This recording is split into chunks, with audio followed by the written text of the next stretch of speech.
It is, can you believe it? Drum roll, please. Episode 7 with Jane Considine and Heather Wright. Are you a teacher? Are you wanting a squad? Then you've come to the right place. It's the Teacher Squad podcast. Oh, Jane, how exciting. Well, this week, you teachers can step into the role of lesson observers and scrutinisers because we're going to be talking about feedback on the podcast. What? We're actually having a learning walk where people have to walk around this podcast and criticise us and write up a report. I'm not having that. Oh, man. Awful. Yeah, I'm going to be talking about Aldi's melons and burning bras, as per, citing. I'm going to go on a little bit about writer identity, and I'm going to talk about the fear of the peppering of full stops. Yes, and we're going to finish with a whodunit, and it's Hugh, isn't it? It's Hugh's done it, has it? I think so. So let's move on from that one. Let's get started. The show gets better, guys, I promise. Yeah, let's go disco.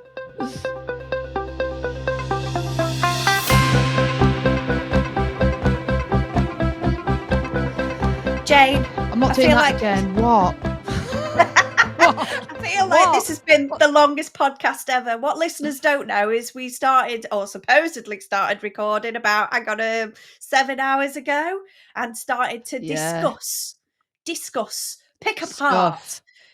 We did a bit of a book scrutiny on the podcast. Yes. We were very critical. That was rubbish. Yeah, it's like honesty hour. I'm not doing that again. Anyway, I like our free listeners, Heather, and I'm just going to keep... Listen, I love our listeners. I love that we know some of them personally by name, but really, yes. we like doing this podcast, I think, and we'd like to carry on. And what we really need for that to carry on is more listeners. Oh, Luna's joining in. She's got something to bark about. She's telling you, Luna says we need more people to listen. And you can help us with that by reviewing and telling your teacher friends. Yeah. Always bring a friend. That's the best. Bring a bottle's the best one, but bring a friend's the best one. And we also would like to know, you can do a book scrutiny, a lesson observation on our podcast. Which bits need kicking out? Which bits need tarting up? Which bits need slowing down? I'm coming as tarty as I can. Do you know what I mean? I'll just undo another button here. I don't know what more tarting up we need. Hold on, PG, for twat face sake. Oh, blanching hell. Oh, Luna's getting excited down here. I hope the listeners are. Yeah, but it's all right.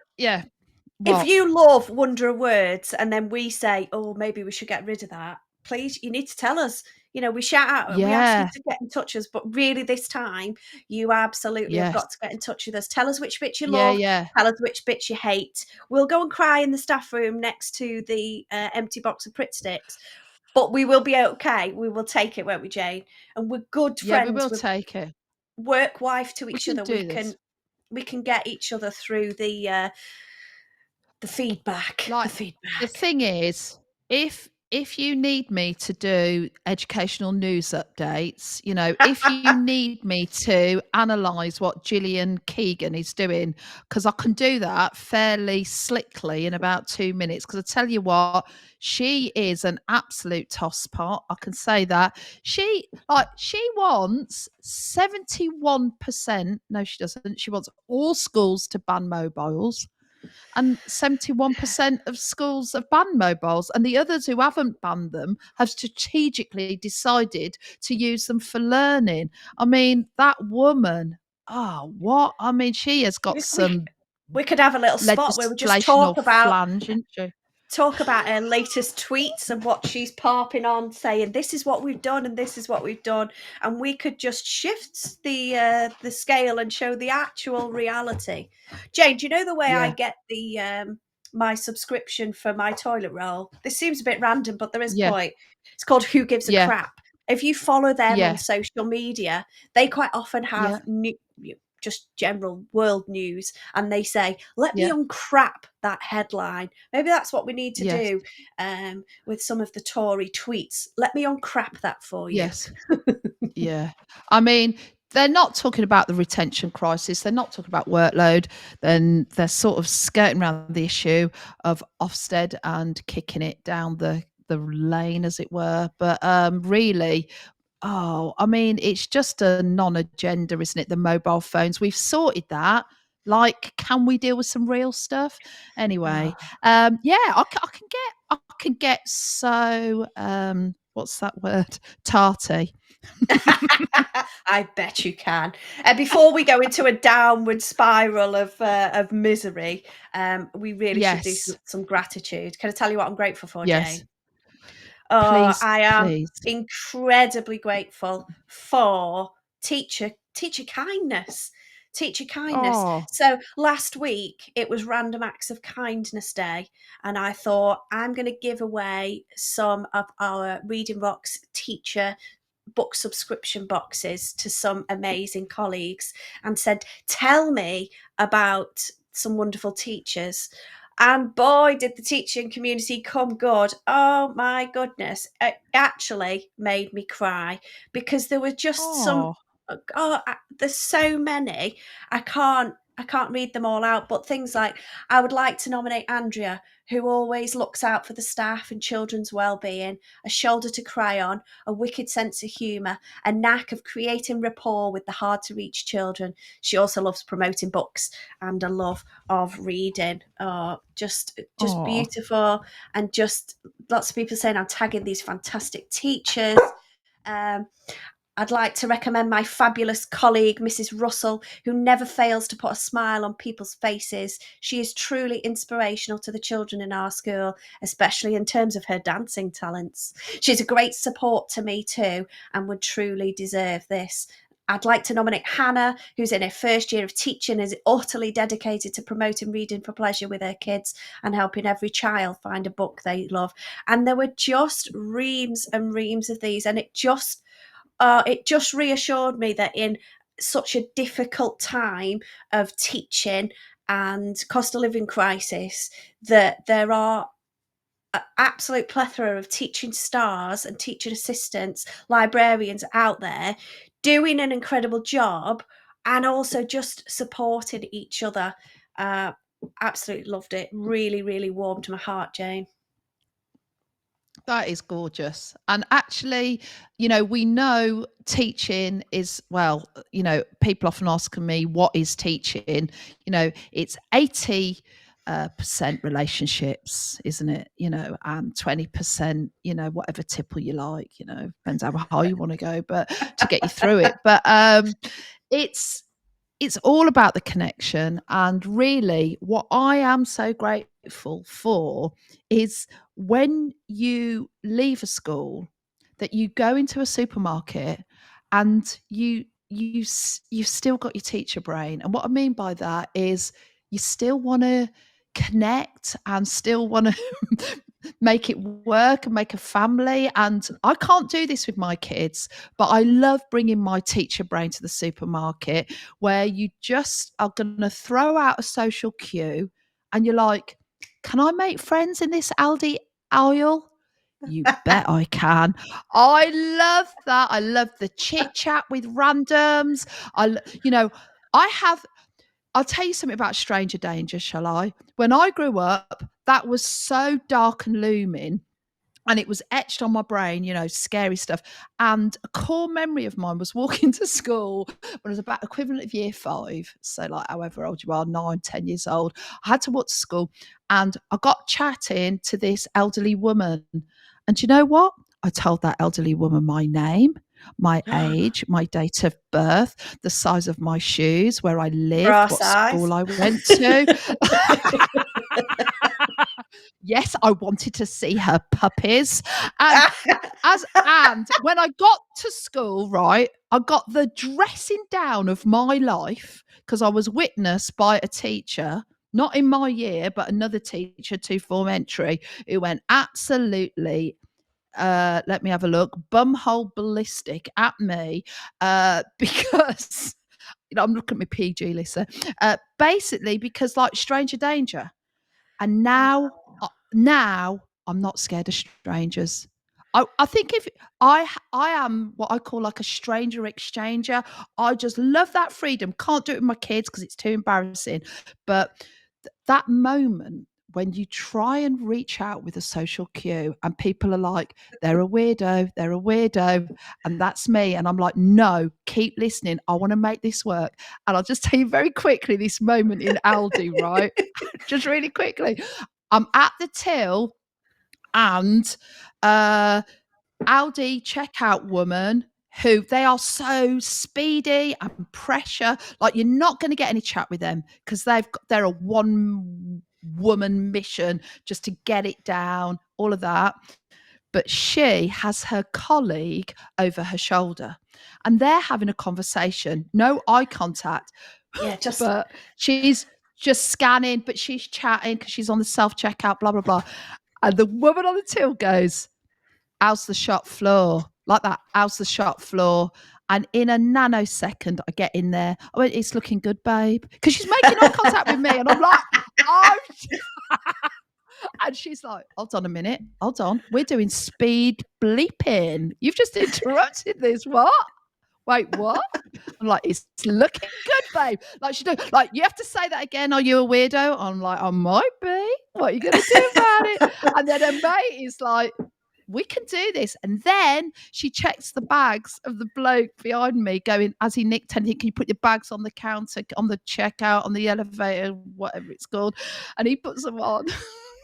And then he's like, gets a bit gnarly, like, what do you think of shoplifting? And then I involve him in the, calm down, mate. The shop floor's looking good. Don't get moody. And we all have all of that. It was great. I love that. Are you banned from that Aldi yet? Or have they given you a badge? Jane, happy to help or scare off other customers. Stranger danger, all of that. Yeah, I just love that. And really, that is teacher brain, isn't it? Let's it's playtime. You're on play duty. You know, like let's make something out of this. Let's have a good time here. When you said you were taking your teacher brain to the supermarket, Jane, I was thinking, is she putting like 20 watermelons on the counter and saying, what if I took 10 of these off? What would that be? Are you Chen in the supermarket, aka Stats character? I don't know what's happened here. When we have a random 7-hour meeting beforehand, we've gone off the wall a bit. Are you grateful for anything, Jane, or were you just grateful for your conversation in Aldi? Yeah, it's that. Actually, if it is about, we can get burnt out when we've been in a school all day, but if you just keep going and go, right, my job here is to bring this family together in Aldi through my words and teaching points, then it's going to be okay. I mean, I don't know about your marriage, but that bit's good anyway. Oh dear. Yeah. We could go on with that conversation. I've got a dog who wants to join the podcast today. I don't know why I've let him Well, in. I'm not letting that dog can FO if it's going to keep barking, is all I'm saying. For those who are watching on the video, she do look. Heather always does this. I try and get moody about like a bit of dog boundary, and you're just like trying to schmooze it on the screen. It's like all going not wrong impressed. here, Luna. I'm going to have to put you out. What are you doing? Yeah, sod off, Luna. Right. You keep barking. That's enough attention. Right. Should we do some sentences? Should we actually try and do a decent podcast? Yes. Be a good girl. Come on. Right. She's good. Who's going first? You look like you're ready. First. Can I know. I'm going to breathe. I've got that thing, right? My mum, right, I'm going to say it. My mum, my auntie isn't very well, but she always says to me, oh, Barbara had that neck thing. And I'm like, what is that neck thing?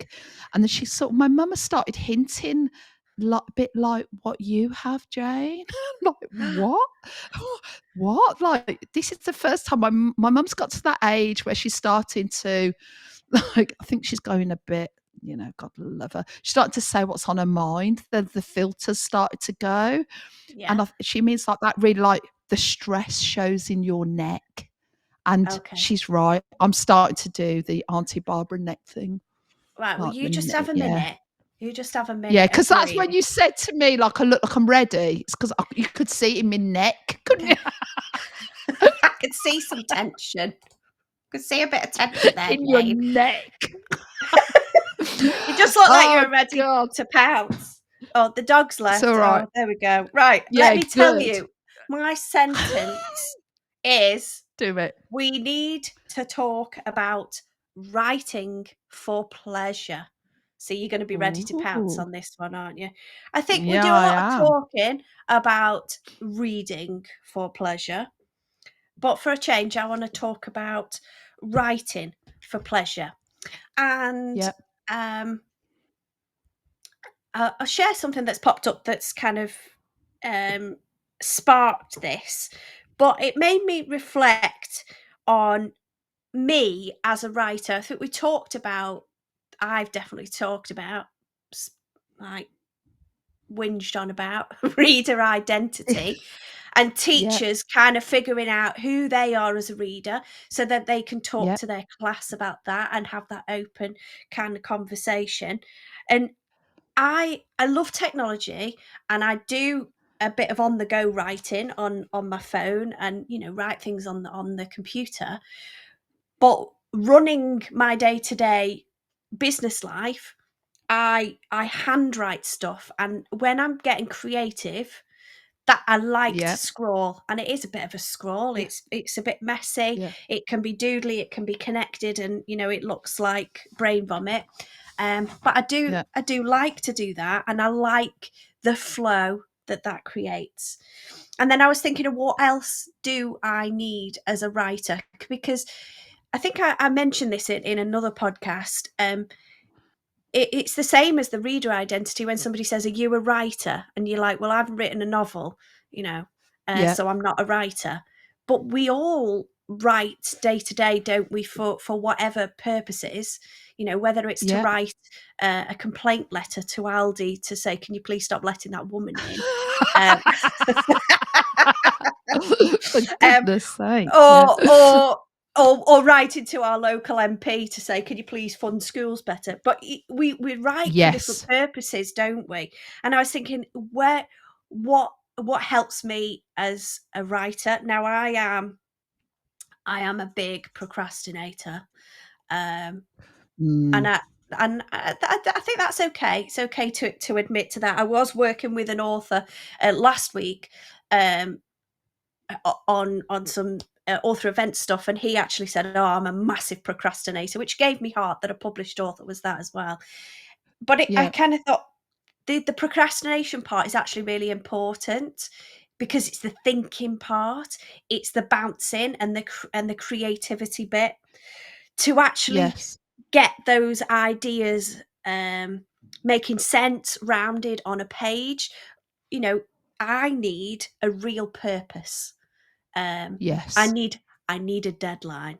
I'm not one of those Yes. people who just goes, "Oh, I've got a story and I'm just going to write it down and it will just come." It won't. Yeah. You need to give No. me a real deadline. Don't say, "Oh, a few days is all right." Actually say to me, Yeah. uh, 12 p.m., or whatever on the date. And I need some spark of Did inspiration. you just say out loud there, Heather, you can't just come? I just want to rewind there a bit. um, There's a little, I'm just gonna slice that out for marketing. Yeah. Oh, thank No, you. I get you. Make I a get you. make a TikTok. Hey, I've added myself to. I'm big on TikTok now, Jane. Come and find me on Oh, yeah. TikTok. Yeah, I'll come I'm to actually TikTok. Anyway, I'm don't jealous about digress. that, actually. I won't. I wanna get over there because I reckon I've got some moves like Jag for TikTok. I Oh, I'm reckon I not. can get right over there. I was saying to my daughter that, reading rocks on TikTok and sharing some stuff, and she was like, "Do you want me to teach you some dances?" And I thought, no, for both of our sakes, Yeah. sweetheart, that really shouldn't happen. Oh, dear. But yeah, if you're on TikTok, give us a follow and shout out. But I digress. But Writing what's for your pleasure. handle? You can't just say follow you. Like, Oh, what's your sorry, handle, babe? it's the same Yeah. as Instagram and X. It's @_reading_rocks_. I don't know why I've got so many underscores. There are 3. I'll One at tell the you beginning, what, one in the middle, one at the end. It's a bit like a story. Let's get back to writing for pleasure. do it. God, So you yeah, that you're reader vibing I off my neck. the identity. Oh my goodness, that was attractive. That writer identity. And I was thinking about those things and what I require. And, it's good for us as teachers to try and get to know what our kids require, because they will be different. Teachers within the school will be Yeah. different. And what sparked my thoughts on this was the Shropshire Book Fest shared some research this week about their Readers to Writers project. Mm, Um, nice. um, where they engage, I think it's about 30, 40 schools across Shropshire, and they Yeah. have this project where they have an author go in and visit, but then the children are given space to create their own book, and they publish this book at the end. And some of the findings, pupils and teachers valued time given to write creatively rather than as a mechanism for improving technical proficiency. However, it should be Yes. noted that as a consequence of the project, technical proficiency improved in many cases. Um, Yep. and some of the key phrases coming out of it are talking about freedom to exercise authorial, I don't know how you say that, author Yeah. choice. You've done it. Let's Good girl. You've done it, babe. You've authorial done it. choice. And then talking about greater confidence, enjoyment, and engagement. And I think when I've talked about reader stuff before, I've talked about teachers being brave enough to give the space to give kids the chance to talk about what they want to talk when we were talking about book leather. So I wanted to kind of touch upon the icky bit of this, really, because I think it really frightens teachers to say, yeah, just write what you want. Yeah, just do some writing, and to give kids the space for that. A big kind of worry in that is kids just doing loads of like run-on sentences or random, pepper spraying full Yeah. stops everywhere, and that becoming Yeah. a bad habit that teachers have to unpick, in inverted commas. Um, Yeah. but I think we have to work through those issues, because I think there is research coming through that says, actually, when we give the kids choice and agency, then actually what we're looking for, we're not teaching them to pass a test. If you are teaching them to pass a test, go and listen to another podcast. We could Yeah. that Yeah. what Yeah. we are about is the whole child growing into a Yeah. great citizen. Yeah. And Yeah. Absolutely. if, if we give them the choice to think about what they want to think about, write about what they want to write about, once we've also, we're not throwing baby out with the bathwater. We've got to teach them the bricks, but then let them build. We give them the tools, but are we giving them the space to then play with that, to find the motivation, the enjoyment, and the engagement, and just letting them figure out, you know, what it is that makes them tick as a reader or as a writer. You've got 4 kids, Jane. I've got 1, Yes. and she's what does she call herself at the moment? She's a tween, so she's turning 12 soon, and Yeah. that she's at that stage. And I remember being in it myself. When you kind of you try and sarcasm or jokes out, and I'll just try Yeah. this. this character on for a little bit and see if that suits me. And you're just Yeah. figuring it out, aren't you? And kind of, am I that person? Am I that person? And I think as writers, kids need to do that as well. Am I the person who, you know, can think about it for a long time, or I'm the person who just vomits it on the page and then goes back and edits? You know, when you Yeah, yeah. listen to lots of authors do talks to children, which I'm really fortunate to do, you Yeah. hear you hear a whole variety of ways Yeah. that writers work, and for children to see that, um, Yeah.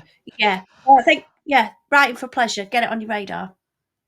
Yeah, absolutely. And just interlink with that, as part of your sort of working life, you are the queen of school reading culture, and you really enable, it's between, you allow and set up and forge really good links between schools and authors, and you can become that facilitator and bridge, and so that's those services you give to schools, which is unlock for children very deep insight about the process.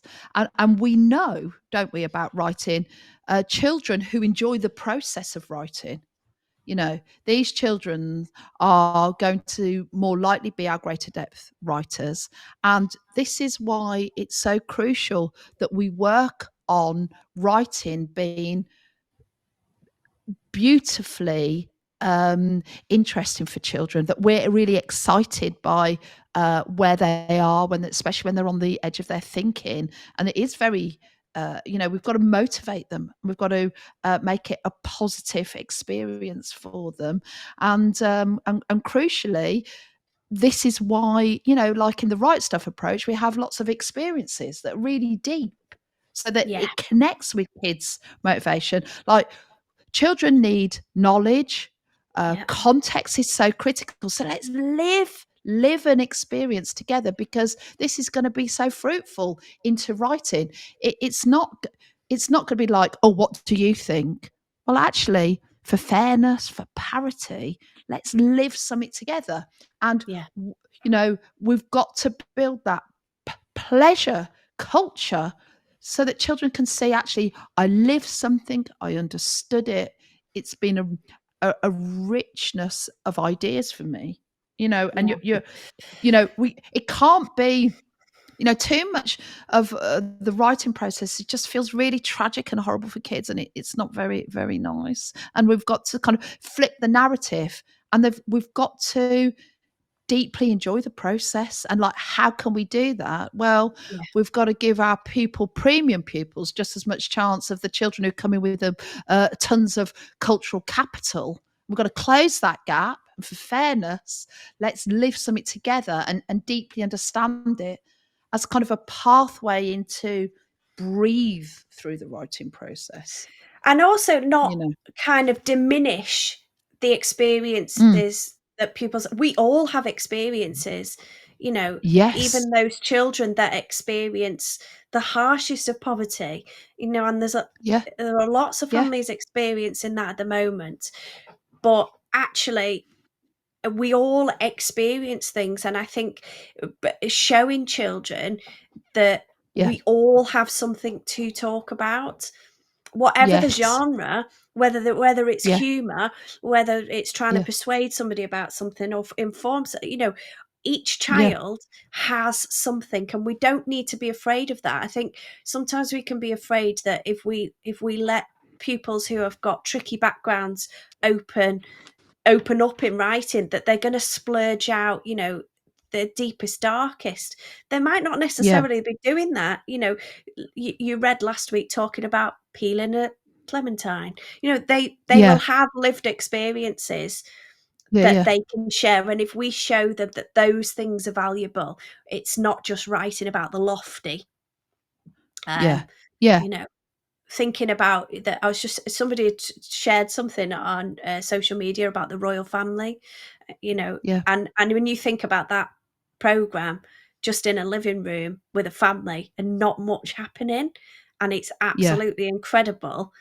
actually some of the smallest interactions are the most interesting, aren't they?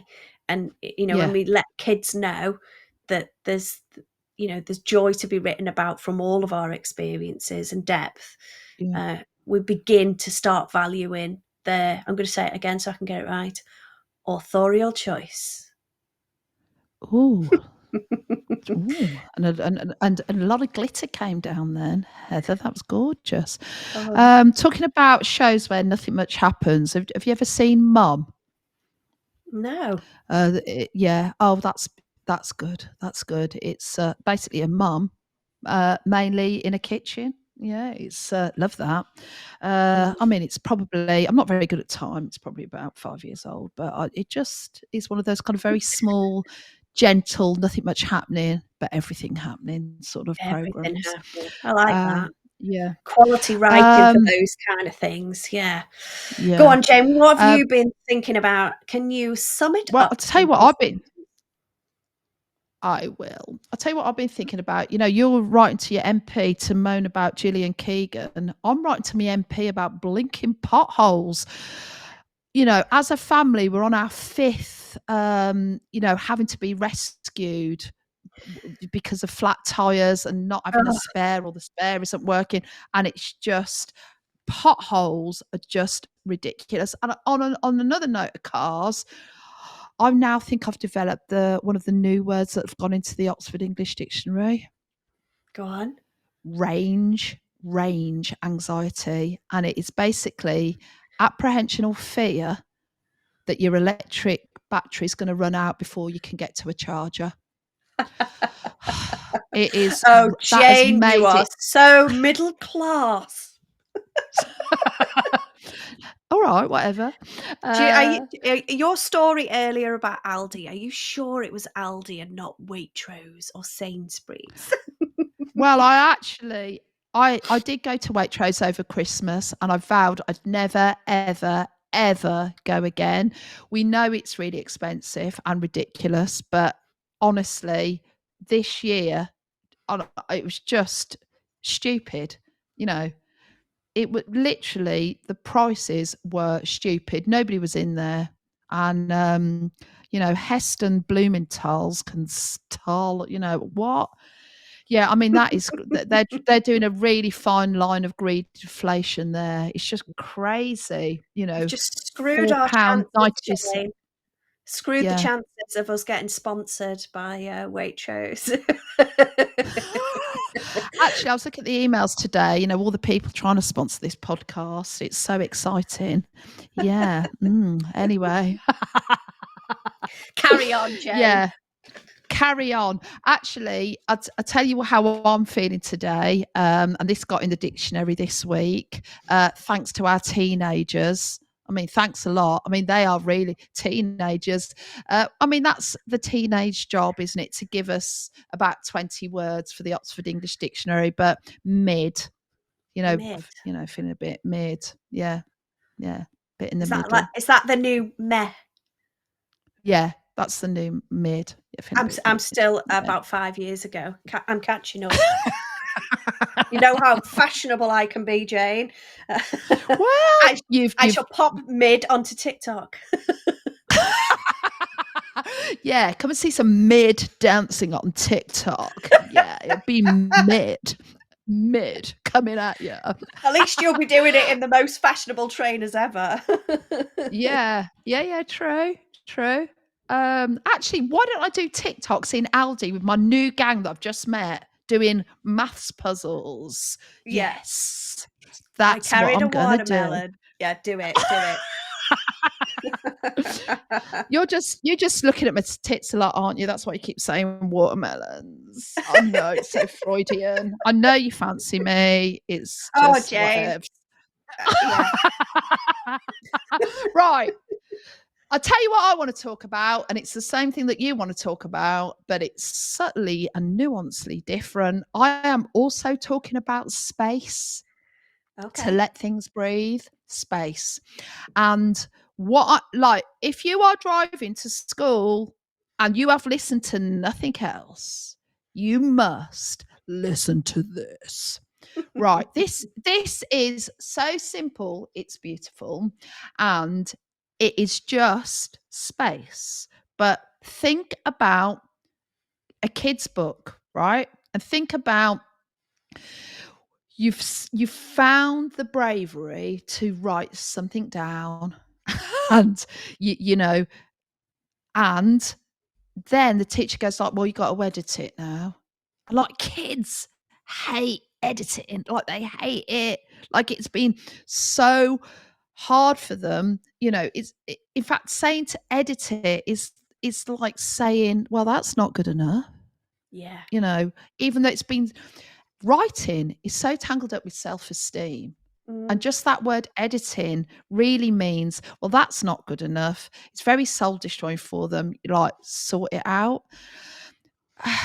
It's really hard to hear edit it as a kid, but it's not a one hit wonder writing, it is a process. And what we're trying to do is get kids from a sloppy copy to a Bobby Dazzler. And there's a lot of giving up before the Bobby Dazzler gets revealed. Yeah. So this is going to make a really big difference, which is your double page spread book, open it up and write on the right side. The right side is going to be the writing side. And just write and do the best you can. And I'm so proud of you. And this is good. Come on.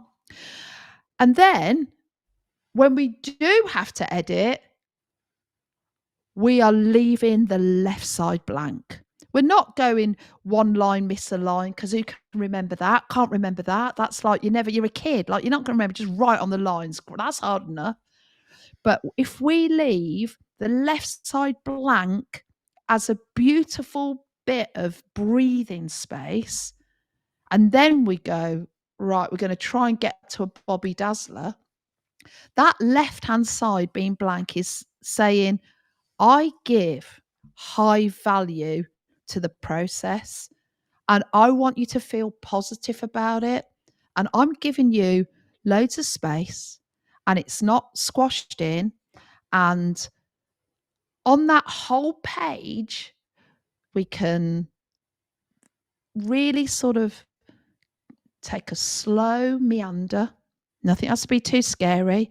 And we've got all this space where we can maybe have a look at spelling, punctuation, missed out words, alternative words, additional words, rewrites of sentences, adding more, deepening, adding more to sentences.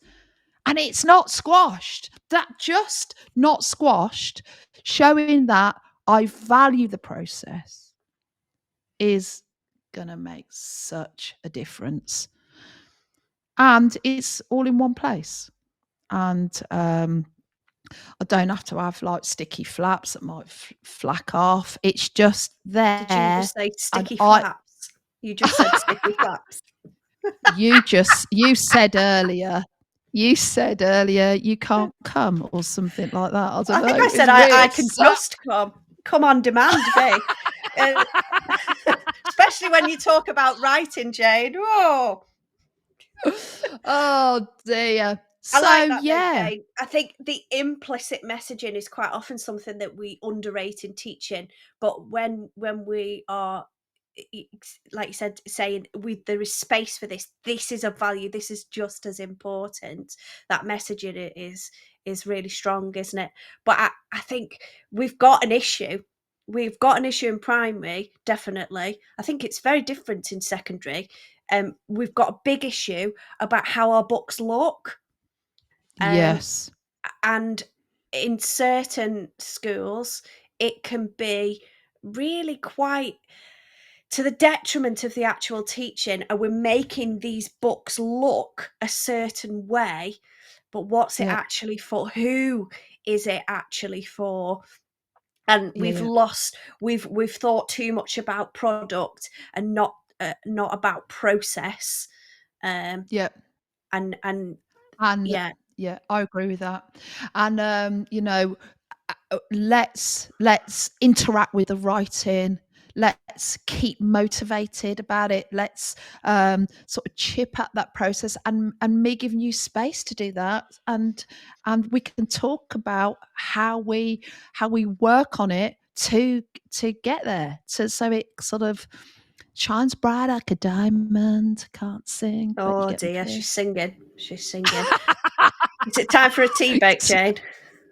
Oh yeah, can I have a whiz break? A Yeah, whiz. you have tea. You can have a whiz break.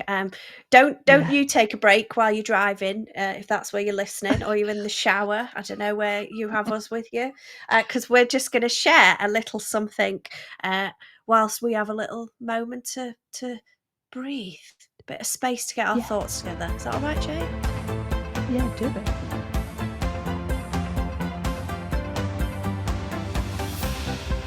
This is Emma Richings, who is English lead from Bodriggy Academy in Hale, and she's just going to tell you a little bit about what it's like to get the Reading Rocks school book subscription. So we signed up for Reading Rocks last year, and first of all, our PTA paid for it, and it's been a brilliant thing for our school. The subscription enables us to have new books all the time. Some of them are signed by authors. I give them to my reading champions.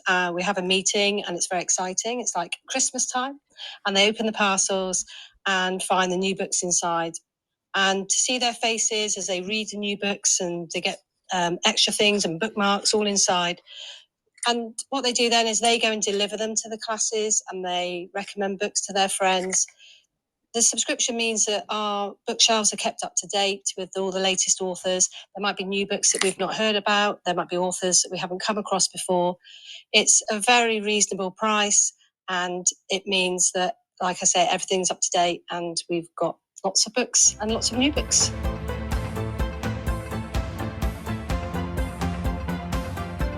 Have you relieved yourself, Jane? Yes, thank you for asking. That's the first time ever, like, we need to do that. We need to have them, like, teachers talking to us, because I always need, it's the 4 children, little weak bladder syndrome. I feel so rejuvenated. It's good. I love it. Oh, do you know what I meant to say earlier? I've got a product called the Writing Laundry that is really helpful to once you've got that page of space. The Writing Laundry helps children clean up their writing, and just like, it's almost like a checker. Like if you're in year 3, we're hoping you can spell people. We hope you can, because like that's a word we had to be really good at when we were It's a much tricky younger. one, isn't it? So like beautiful, you're in year 2, you got to spell beautiful. What? Okay, I'll sort it. It's a hard one though. Beautiful. I like beautiful. Beautiful. That's how you spell beautiful. Oh, I didn't know that. I'm going to ask you something else then. How do you remember how to spell library? How do you remember that? Oh, I don't know. There's a bra in the library. What? There's a bra in the library. Let's go and bend our bras in the library. Yeah, let's teach that to children. That Vote is for our women. new. Yes, that is going to be our new little tagline slogan. I love that. Yes, we're going to go and burn our bras in the library. And then we're going to pick up our boobs and roll them up off the floor, because that's where they'll be with no wire. Yeah, sorry. Listen, I'm sure we've said this before, but if you are a young teacher and your boobs still point in the right direction, please appreciate that moment and love it before they hang low. Yes. Is that a suitable setup for our Wonder Words? We're both clutching gorgeous novels here, and do you want to go first? An amazing. Woo me with your words, I do want to go first. Jane. So we've interviewed this gorgeous author called Jenny Pearson, the boy who made monsters, and she was just an absolute joy. And I know you like to sometimes back catalogue and push forward author interviews. And please, if you've not seen the Jenny Pearson one, or read any of Jenny Pearson's books, you should. They're amazing. And I just love this moment. And yes, you have lined this link up beautifully for me, because I'm going to talk about, it's a bit of the same sort of thing. We were talking about tits, and now we're talking about monsters, and maybe they are of the same sort of thing. But this book is so clever with the writing techniques, and I just want you to listen to the control here with the repetition for effect, and just how clever she kind of encapsulates such big world ideas. It's so stunning. What you need to know about monsters. There are a lot of different types of monster. Some live at the bottom of locks, and some are found far out at sea, and some swim about in the depths of your mind if you let them. And these can be the scariest monsters of all. Some monsters could be considered bad, but some monsters turn out to be the exact opposite. And some monsters can bring out the best in people. And some monsters can challenge you to face your fears and make you see the truth. So good. It's just stunning, isn't it? So stunning, Absolutely so stunning. sharp. Repetition for effect. It's just to the truth of life itself, Heather. She has a really great writing voice. Absolutely love her work. Two things I want to tell you about Jenny Pearson. That book won the Reading Rocks Books Awards 23. Yes. That we asked our Reading Rocks Teacher Box subscribers to vote for, and that won the Key Stage, Upper Key Stage 2 category. And secondly, I'm probably going to get told off for this, but Jenny Pearson, because it's not been announced yet, Jenny Pearson is coming to Cornwall for the St Austell Festival of Children's Literature. And I know I'm going to get told off because Simon, who is the chair of that charity, listens to this podcast, and he's laughing now, going, Heather, because it's not yet her day to be announced, but she is coming. So if you're down in Cornwall in the end of June, she's going to be coming down to do some sharing. So now my books. mum knows that, and the other two listeners, that's it's out. It's out. Yeah, but we need this exponential effect. So we just need your mum and my one friend to tell somebody else, and then they each need to tell somebody. There's a maths lesson, we're not maths experts, but there we go. That's what we need. So what is your wonder of words, Heather? Can you take us somewhere different, perhaps? Yeah, well, I'm going to take you back in time, and this author I have mentioned before. I read a little bit from a short story that she wrote. But I was chatting to her today because next week she is doing one of our school virtual author events. It's going to be really, really brilliant. So if you want to join, go and have a look on we'rereadingrocks.com. And because there's, so many of you listening, if you email me and ask me for a free ticket to the event, I shall grant your wish. That's £60 worth, that, Jane, unless you're a virtual subscriber. But and that's as many classes as you like. It's an upper key stage 2. So I'm going to be sharing from J.T. Williams' book, The Lizzie and Belle Mysteries. This one's Portraits and Poison. And talking to J.T. Williams is just so inspiring because she was a primary school teacher, but she had an incredible interest in history. And just that's where this story of writing came from. And she writes about people that actually were real people in the past, but these are people of colour, and it just brings them to the forefront and shares their stories. So Lizzie and Belle were actually real girls, but she's brought them together in this friendship. And just a little bit from the prologue, where she explains how she's come to be living in this big grand house, and where she meets her friend Lizzie. Now, however, a new fire burns in my belly and emboldens my blood. I feel as though I could take on the world. What made that difference, I hear you ask? How did you come by this newfound courage? The answer fills me with joy. I lived so long without it, I thought it would never come. The greatest gift a girl could ask for: true friendship. Readers, may I introduce Lizzie Sancho, the girl standing next to me, the one in the breeches, surrounded by her extraordinary family. My bright and brilliant friend. She's an inspiration to me. Curious and courageous, determined and daring. Her parents, Anne and Ignatius, run Sancho's tea shop in Westminster. You may know it. It's a cafe cum literary salon where people gather to catch up with the latest news over a cup of tea or hot chocolate. Sancho's is also one of the key meeting places for the Sons and Daughters of Africa, an organisation of radical rebels committed to the total emancipation of African people, freedom fighters extraordinaire.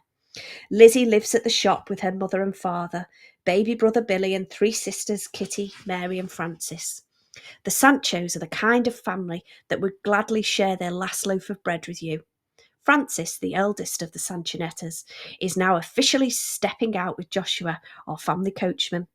Joshua, with Uncle's help, is now learning the law to support the fight for freedom. Lizzie and I are secretly banking on Frances and Joshua being married before the year is out. Meeting Lizzie has transformed my life. She and I are officially committed to the work of detection, joined by a sense of justice. According to Dr. Johnson's dictionary, the definition of the word detect is to discover or to find out any crime or artifice.